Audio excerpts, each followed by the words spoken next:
You're listening to Mudville Sounds. Hello?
With the Bloat floaters at Finnegan's. They just played a set and they were awesome. Thank you. So, how long have you been playing? Me, myself? We could start with you yourself. Okay, yeah, I love to talk about myself. Anyway, yeah. No, I started playing guitar in 1988. I was 10 years old, and I've always wanted to be a rock star. Ever since I was a little boy, I wanted to be a rock star. So by the time I was 10, my mom figured that my hands were big enough, and she got me a classical guitar that she borrowed from a friend of hers, and I just played the shit out of that thing and never took a lesson. My mom couldn't afford to buy me lessons.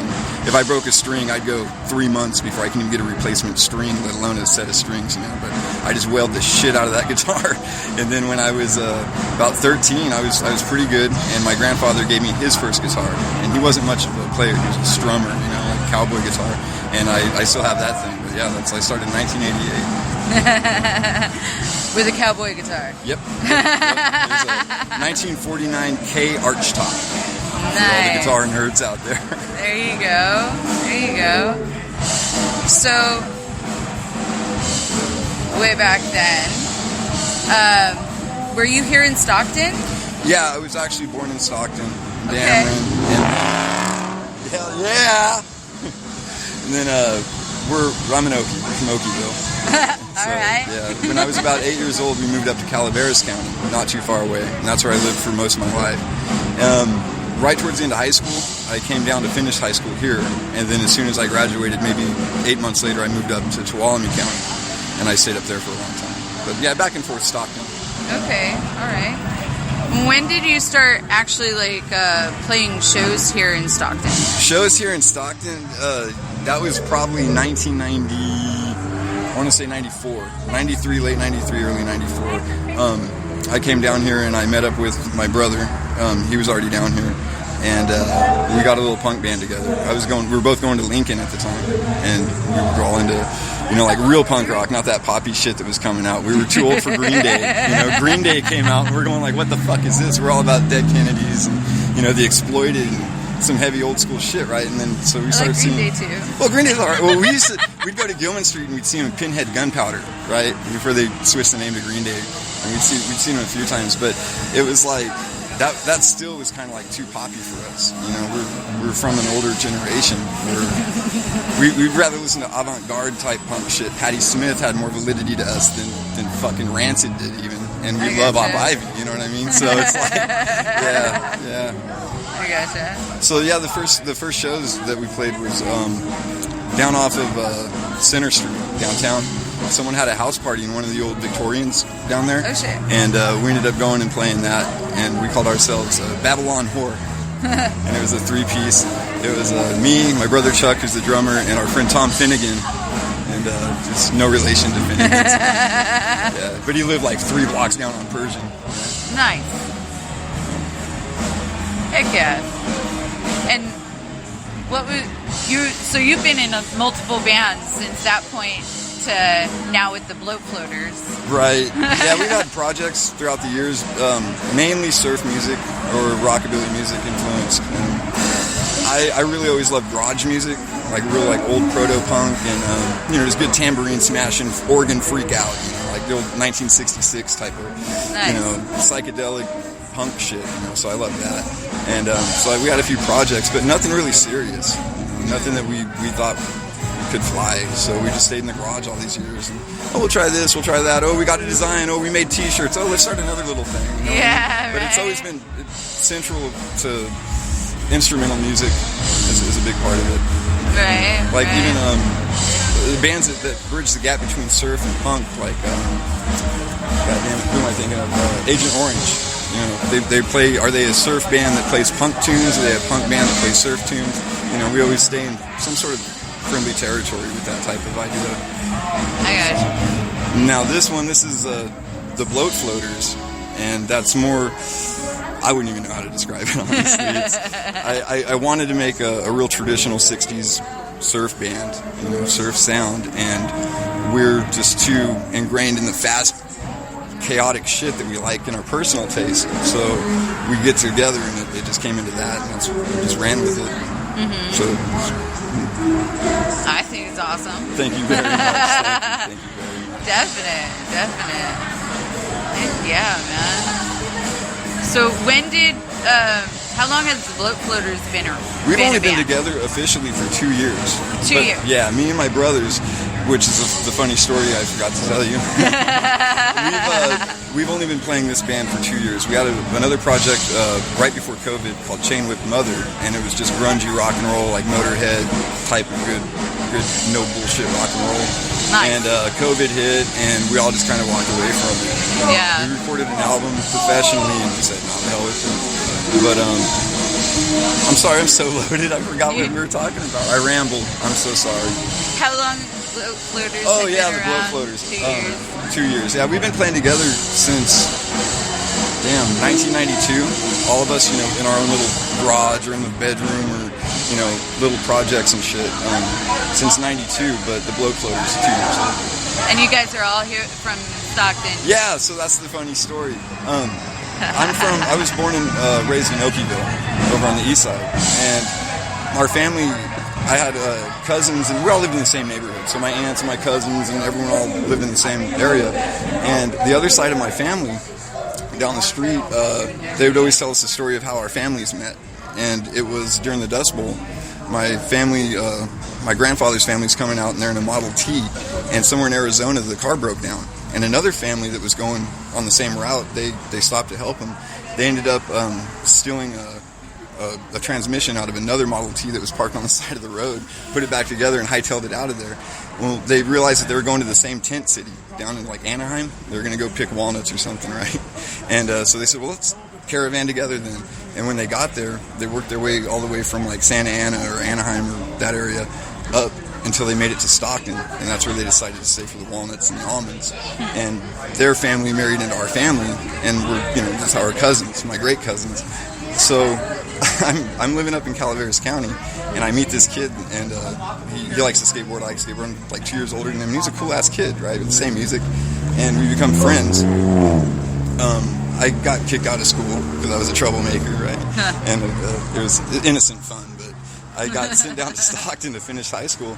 And the first week I'm in high school here at Lincoln, was actually the continuation school of Lincoln. I met up with Chuck, the kid that I'm friends with way up in the mountains, right? Like, what the fuck are these odds? So we become best friends, and that day, we ended up ditching the rest of school, and we rode over to his house, and he said, hey man, I got a drum set up in the attic, and it was all beat up and shit, and we put it together, and we started playing music that day. And so we've become best friends, and maybe 15, 16 years later, our aunt, she passes away, so we're cleaning out her apartment, and I see pictures on the wall, and I go, man, isn't it funny, all of us dudes, we all look old, we get old, and we get white hair, we all look the same. And he goes, yeah, that's my Uncle Glenn. I said, oh, and we all have the same Okie names. Oh, yeah, I got an Uncle Glenn, too. And I said, I got an Aunt Lenore. And he goes, yeah, my Uncle Glenn's married to my Aunt Lenore. And I said, that's too much of a coincidence, right? So I take the picture down the hallway, and we find his mom, and I go, Mom, because I call her Mom. I've been calling her Mom for 15 years, 16 years at that point. I said, Mom, who's these people in the picture? She's naming them off, and I know them all. They're from my side of the family, too, from the family that, because we're only 2 generations removed from there. So I shouldn't even know this guy in so many different ways. I love the matching outfits you guys have going on. Thank you. Thank you. The matching outfits are awesome. Yeah. So are these custom made? Yeah, they are. It sounds pretentious, but yeah, they're just they are custom embroidered on custom Dickies shirts. That's killer. Yeah.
Radical, you have music out. You have a CD out? Yes, we do. Yeah. It's a self-titled little debut number. I wouldn't call it lo-fi, but it's definitely raunchy. It's not overproduced, overdubbed tracks of shit. It's 3 brothers just kicking it out raw. I love it. Yeah, and raw is not an excuse, or calling it lo-fi is not an excuse because we missed the chords or we played something funky out of time. No, it's proper shit. How we like to hear it. Hell yeah, man. How can we, like, are you on Spotify, or can people order all physical? Platforms. All platforms, all music platforms. Just Google the Bloat Floaters, and we're like the whole 7 pages just pop right. All right, hell yeah. We're easy to find. Hell yeah, hell yeah. And we're not out after no money. This is not about the money, obviously. So if you want to get the album for free, it is on SoundCloud. Hell yeah. Is there a venue that you play like pretty consistently? Actually, yeah, there's a couple of them, but our favorite one's definitely, what do you say? Winter's Tavern. Yeah, Winter's Tavern, yeah, in Pacifica. Yeah, run by Mr. CJ and his wife, Corinne. Awesome folks, awesome folks. Yeah, it's not too far from the beach. It's like maybe 8 houses from the beach. Yeah, but it's it's cool. It's the real deal. From the surf spot. Oh yeah, dude from the spot. Yeah. Actually, we have a song almost dedicated to that. That's down the beach a bit. Yeah. There's a Taco Bell. Do you know about that? That Taco Bell they built there years ago? It's right on the beach. There's this whole stretch of beach. And this beautiful beach. And somehow Taco Bell got the rights to put a fucking wild Taco Bell right there on the beach, like in the sand. It's badass architecture. It's a beautiful, like $3 million fucking fast food restaurant. Beautiful architecture, but smack dab, nothing around it, just right in the middle of the fucking beach. Oh, and the problem started, they weren't letting the surfers fucking use the restrooms. They were No one being could use told the you couldn't goddamn park restroom. there. They took the public parking or some shit and fucked it up. I mean, it was just terrible, right? So we wrote a song years ago when this was going down. We wrote a song called "Please God, Let a Tsunami Bitch Slap the Pacifica Taco Bell." It's a long title for a short song, but yeah. That's awesome. Title's half as long as the song. Yeah, there you go. Hell yeah, dude. That's the cool thing about instrumental music, though. You can name it whatever the fuck you want. Right? Exactly.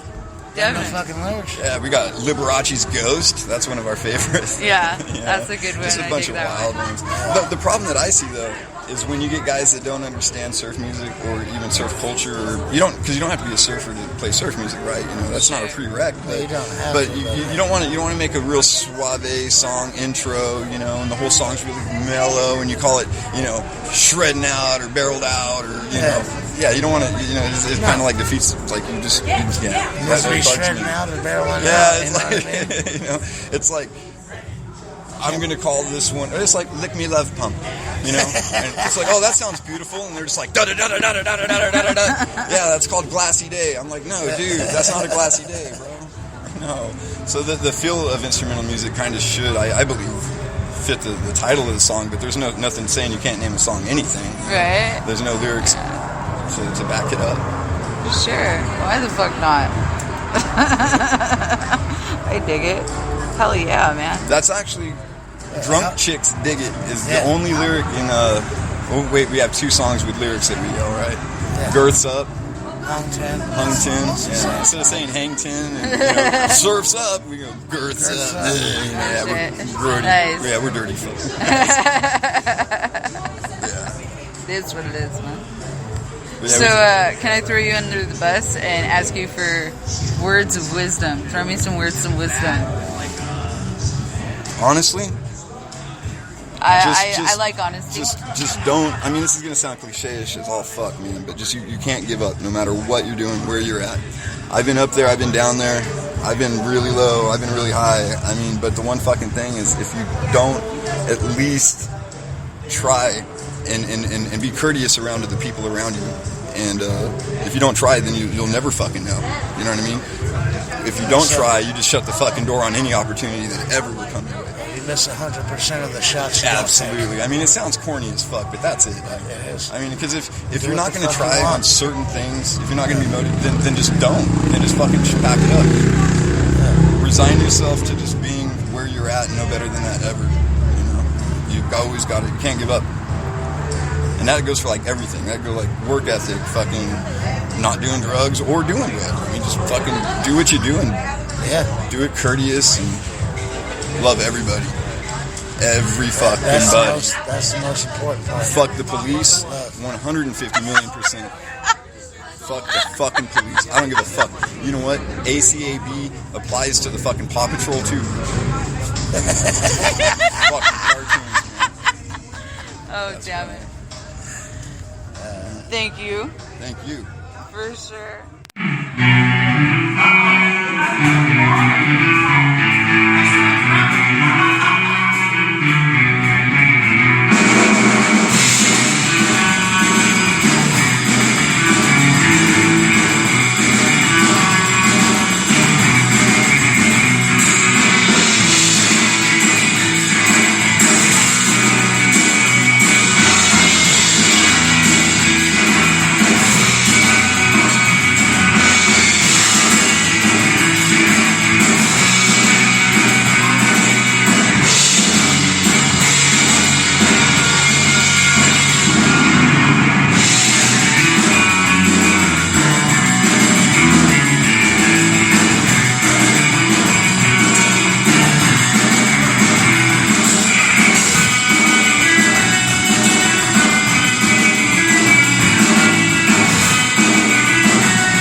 You're listening to Mudville Sounds.